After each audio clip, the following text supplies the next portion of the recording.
Di sebuah barak di Jerman, beberapa tahun sebelum invasi Ukraina, tentara Jerman berlatih dalam formasi. Tapi mereka tidak memegang senapan, mereka memegang gagang sapu karena tidak ada cukup senapan di gudang. Ini adalah tentara dari negara terkaya di Eropa. Dan seolah itu belum cukup, pada Februari 2022 ketika Rusia menginvasi Ukraina, Jerman yang sama ini mengajukan tawaran bantuan militer pertamanya kepada Kiev. 5.000 helm. Wali kota ibu kota Ukraina secara terbuka menyebutnya sebagai lelucon. Inilah raksasa tidur Eropa. Tapi hari ini, 4 tahun kemudian, sesuatu telah berubah. Dan semua ini karena satu orang. Orang yang paling akan menyesali hal ini. Karena Putin saat menginvasi Ukraina pada tahun 2022 punya keyakinan. Dia pikir dia tahu persis bagaimana Barat dan Jerman akan bereaksi. Sekarang untuk memahami apa yang terjadi, Anda perlu tahu bagaimana Jerman bisa jatuh ke titik terendah. Setelah berakhirnya Perang Dingin pada tahun 1991, Jerman mengambil sebuah keputusan. Mereka memutuskan bahwa masa perang besar telah berakhir dan mulai memangkas militernya sendiri tahun demi tahun. Antara tahun 2007 dan 2017, negara terkaya di Eropa hanya menghabiskan 1,2% dari seluruh kekayaan yang dihasilkannya dalam setahun. Sebagai perbandingan, setiap negara anggota NATO wajib menghabiskan setidaknya 2%. E o estrago foi aparecendo. Pada tahun 2018, Angkatan Udara Jerman memiliki 128 jet tempur Eurofighter. Apenas 4 estavam operacionais. Hanya 4 yang beroperasi, sisanya 124 berada di darat. Pada awal tahun 2022, beberapa hari sebelum invasi Rusia, Kepala Angkatan Darat Jerman Jenderal Alfons Mais menulis sebuah kalimat yang menjadi berita di seluruh dunia. Dia mengatakan bahwa dia nyaris tak punya apa-apa. Karena selama beberapa dekade, Jerman bertaruh bahwa menjaga hubungan bisnis dengan Rusia akan menjamin perdamaian. Gas Rusia kontrak bernilai miliaran euro, perdagangan dalam jumlah besar. Tapi taruhan itu berakhir pada Februari 2022. E 22. Dan saat itulah raksasa itu mulai bergerak. Pada tanggal 24 Februari 2022, Rusia menginvasi Ukraina. 3 hari kemudian, Kanselir Jerman Olaf Scholz naik ke parlemen dan mengumumkan dana darurat sebesar 100 miliar euro untuk militer. Pada saat yang sama, tanpa diskusi, dia menyebut momen itu sebagai Zeitenwende.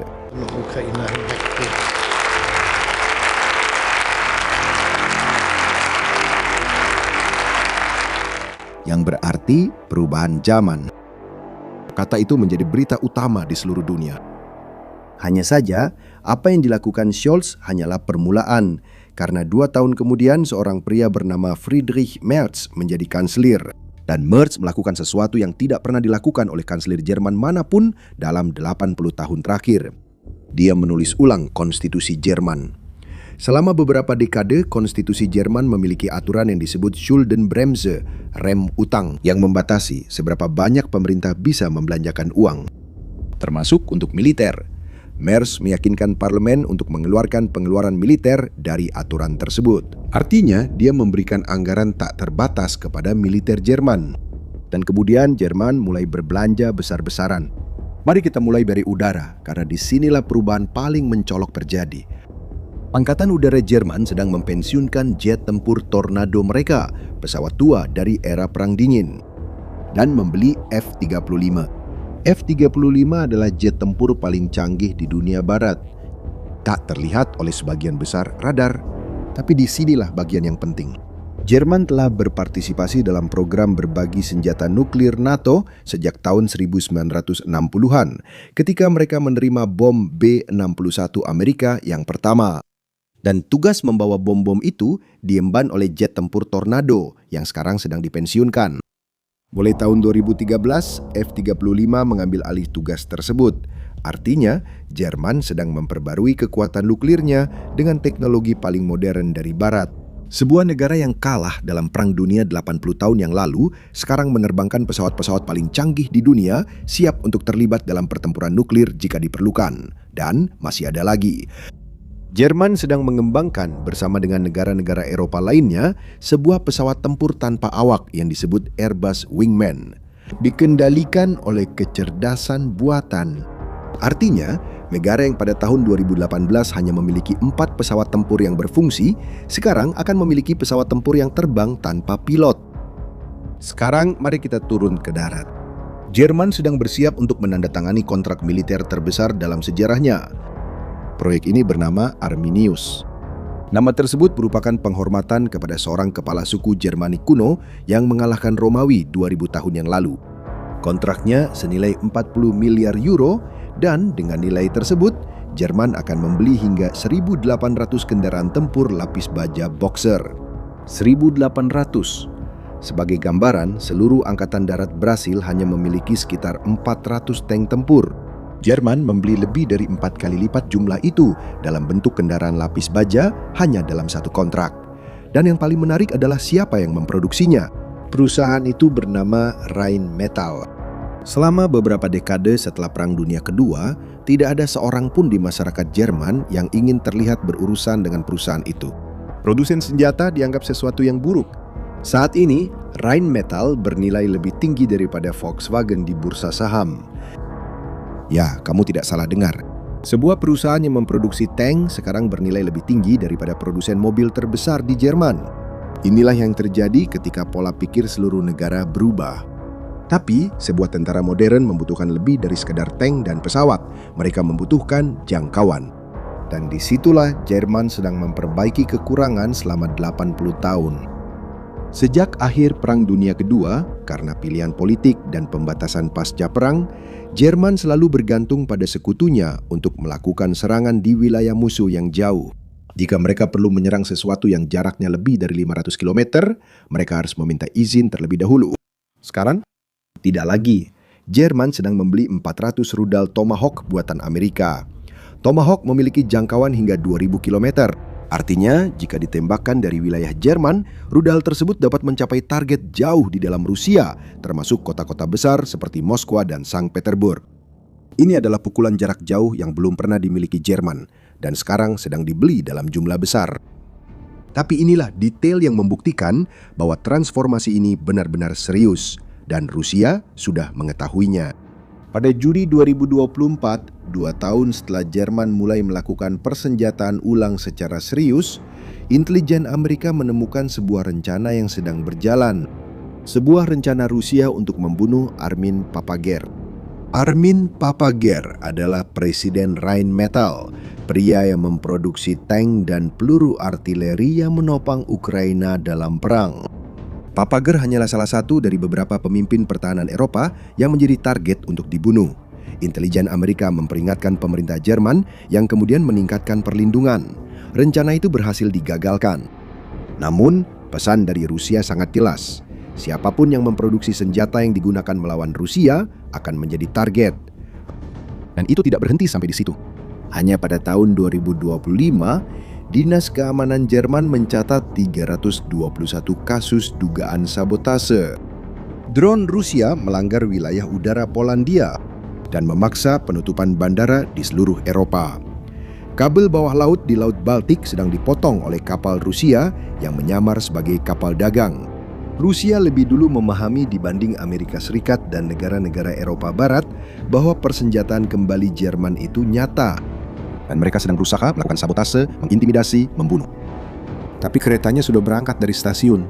Sekarang perlengkapan saja tidak cukup untuk membentuk tentara. Tentara butuh orang. Supaya kamu punya gambaran, tentara Jerman saat ini memiliki 182.000 tentara. Itu jumlah yang kecil untuk negara dengan 80 juta penduduk.